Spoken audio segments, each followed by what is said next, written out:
Hello friends, मैं doctor Vineet Tiwari, senior assistant professor, Uttar Pradesh. आज की इस वीडियो में आप लोगों के साथ मैं यूपी हायर एजुकेशन कमीशन के विज्ञापन 51 की परीक्षा के संदर्भ में अब तक के अपडेट्स पे चर्चा करूंगा। चूँकि मेरा चैनल जो है स्टार्ट ही यूपी हायर एजुकेशन कमीशन के परीक्षाओं से हुआ था, तो मेरे चैनल पे ज़्यादातर लोग यूपी हायर एजुकेशन कमीशन के विज्ञापन 51 की परीक्षा का इंतज़ार करने वाले ज़्यादातर लोग हैं। बीच में आप लोगों के साथ यूपी हायर एजुकेशन कमीशन के विज्ञापन 50 और 51 के लिए जितने भी लोग जुड़े हुए थे उनके साथ मैं एकदम कनेक्ट था। बीच में वीडियोस मेरे नहीं आए। इस बीच ईमेल पे और कमेंट बॉक्स पे आप लोग बहुत सारे प्रश्न मेरे से पूछते थे परीक्षा के संदर्भ में। उन्हीं सब प्रश्नों और इस बीच हुआ क्या है, उन सारी घटनाक्रमों के बारे में मैं इस वीडियो में चर्चा करूँगा। चैनल पर नए हैं तो चैनल को सब्सक्राइब कर लें और वीडियो को लाइक कर दें। चलिए वीडियो शुरू करते हैं।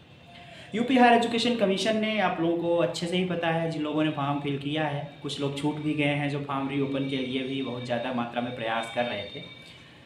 आप लोगों को मैं बताऊं कि आप लोग इसके पहले काफ़ी ज़्यादा प्रयास भी कर रहे थे कि फॉर्म खुल जाए, परीक्षा हो जाए। वर्तमान में कुछ इस तरीके के प्रयास आप लोगों के द्वारा हो नहीं रहे हैं और सारी चीज़ें एक समय पर कहते हैं कि पूरा एकदम अभ्यर्थियों के अंदर भी उत्साह था, जो लोग फॉर्म नहीं भर पाए थे उनके अंदर भी उत्साह था, जो भर लिए थे उनके अंदर भी उत्साह था। धीरे धीरे वीडियोज़ जो लोग बनाते थे उनके अंदर भी उत्साह था। लेकिन धीरे धीरे क्या कि हुआ, चीज़ें धीरे हतोत्साहित होती चली गई। आज कोई भी चीज़ इसके बारे में कहीं पे ना कोई वीडियो ज़्यादा दिखे, न कहीं पे कोई धरना दिखे, न कोई प्रदर्शन दिखे, न तो कोई लोग जाके आयोग में प्रश्न कर रहे हैं कि परीक्षा वगैरह कब होगी। इस तरीके की कोई भी चीज़ देखने को इस बीच नहीं मिल रही है। इसलिए आप लोग क्वेश्चन पूछते हैं कमेंट में और ईमेल पे, तो मैं ज़्यादातर उत्तर आप लोगों को नहीं दे पाता हूँ। लेकिन आज की इस वीडियो में मैं इन सब चीज़ों पर आप लोगों के साथ बात करूँगा। सबसे बड़ी बात यह है कि काफ़ी टाइम हो गया, लगभग 1.5 साल से भी ऊपर हो गया कि फॉर्म फिल करने की लास्ट डेट। आप लोगों को एक बार फिर मैं अपडेट दे देता हूं, जो लोग नए हैं, कि यूपी हायर एजुकेशन कमीशन में असिस्टेंट प्रोफेसर की 1000 से ज़्यादा वैकेंसीज़ आई थी और उसका लास्ट डेट बीते हुए 1.5 साल हो गया है। बहुत से लोग फॉर्म भर चुके हैं, परीक्षा का इंतज़ार कर रहे हैं।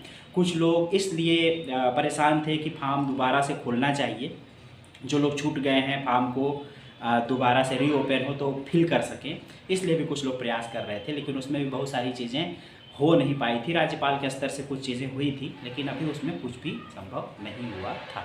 कुछ केसेस थे जिनको लेके आयोग हाई कोर्ट, सुप्रीम कोर्ट में गया हुआ है और वहाँ पे उसकी पैरवी वगैरह चल रही है। बहुत सारे मैटर्स थे जिनके बारे में बात आप लोगों से मैं पहले भी कर चुका हूँ। वर्तमान की स्थिति क्या है?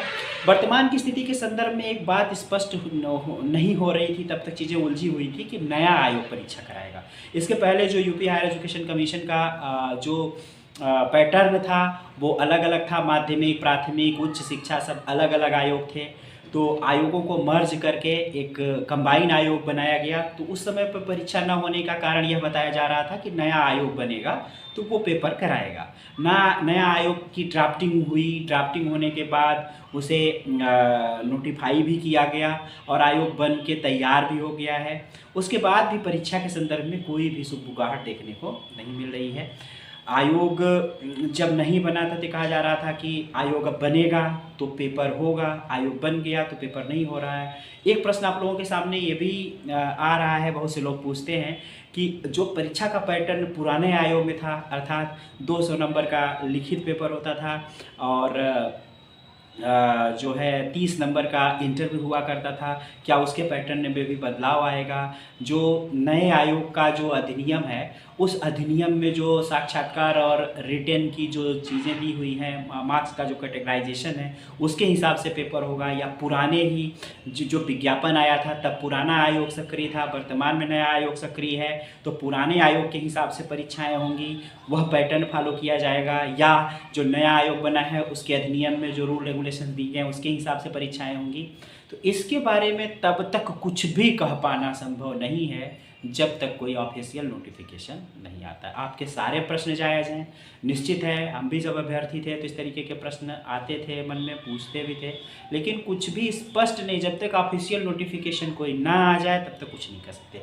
बात भी सही है, पुराने आयोग के टाइम पर विज्ञापन आया था तो पुराने आयोग की बातें भी इसमें लागू हो सकती हैं कि भाई यह वाले जो वैकेंसी है भले नया आयोग उसकी परीक्षा कराए लेकिन पुराने आयोग के सिस्टम से हो सकता है। क्यों? क्योंकि विज्ञापन उस समय का है। फिर सरकार के पास पूरा अधिकार है कि वह नए सिस्टम में भर्ती ले सकता है।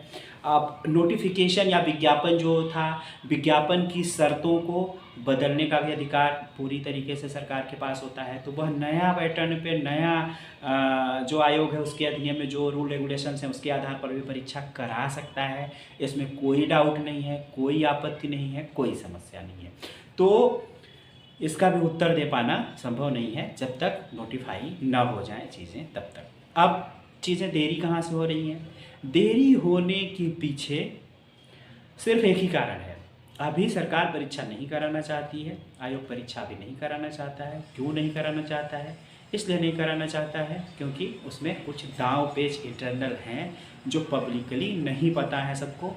कुछ ऐसी चीज़ें हैं जिसकी वजह से उसमें रुकावट हो रही है, इसी वजह से परीक्षा नहीं हो रही है। निश्चित है, ऐसा नहीं है कि सब शांत बैठे हुए हैं, काम चला है। इस बीच परीक्षा के संदर्भ में भी बहुत सारी चीज़ें चली हैं, पेपर वगैरह भी सेट करने का भी इसके पहले के वीडियोस में भी मैंने बताया था आपको कि पेपर वगैरह सेट करने की भी प्रक्रिया तक चीज़ें आगे चली गई हैं। एजेंसी वगैरह भी हायर कर ली गई थी, इसके पहले ही नोटिफिकेशंस तक आए थे, एजेंसी वगैरह हायर की गई थी, मॉडरेशन की भी बात चली थी पेपर की, तो पेपर कराना ही सिर्फ बचा हुआ था। इस बीच आयोग का ड्राफ्टिंग वगैरह होने लगी। आयोग बहुत पहले से ड्राफ्टिंग थी लेकिन मर्ज करके तीनों आयोगों को एक ही आयोग, शिक्षा आयोग बनाने की बात कर रही थी, तो वो भी प्रक्रिया पूरी हो गई। परंतु जो पीछे चीज़ें चल रही थी, पेपर वगैरह बनाने की बातें, उसके बाद भी काफ़ी टाइम बीत गया, कई महीने बीत गए। सब कुछ होने के बाद परीक्षा क्यों नहीं हुई?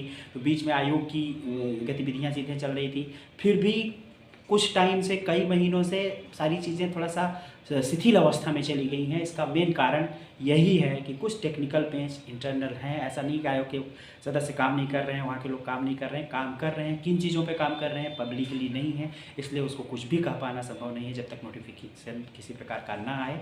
बस इतना जानिए कि परीक्षा के लिए भी आप लोगों को इंतज़ार करना पड़ सकता है। कब कितना, कैसे, क्या होंगी चीज़ें, कुछ भी कह पाना अभी तक संभव नहीं है। सिर्फ इतना संभव है कि काम चल रहा है, टेक्निकल पेज जैसे ही आयोग सॉल्व कर लेगा, सरकार प्रतिबद्ध होगी और परीक्षा करा लेगी।